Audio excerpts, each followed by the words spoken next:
Après l'alliance des États du Sahel, le Tchad et le Sénégal, la Côte d'Ivoire souhaite fermer le chapitre de la présence de l'armée française sur son sol.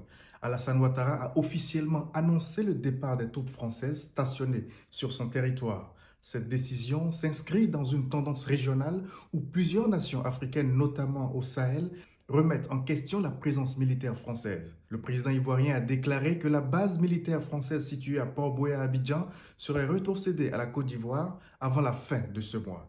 Nous pouvons être fiers de notre armée, dont la modernisation est désormais effective. C'est dans ce cadre que nous avons décidé du retrait concerté et organisé des forces françaises en Côte d'Ivoire.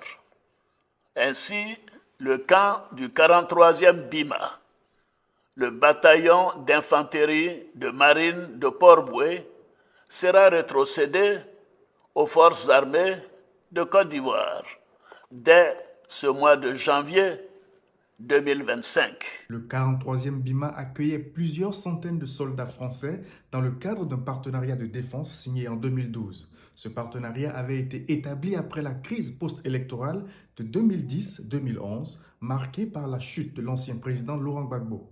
Depuis 2015, la base servait également de point d'appui pour les opérations françaises dans la région, renforçant leur capacité d'intervention. La rétrocession de la base aux forces ivoiriennes marque un tournant symbolique. Le site sera exclusivement sous le contrôle de l'armée ivoirienne et portera un nouveau nom. Pour marquer cette nouvelle étape de la vie de notre armée, j'ai décidé de baptiser ce camp du nom du général Ouattara Thomas Dakin, militaire au parcours exceptionnel et tout premier chef d'état-major de l'armée ivoirienne.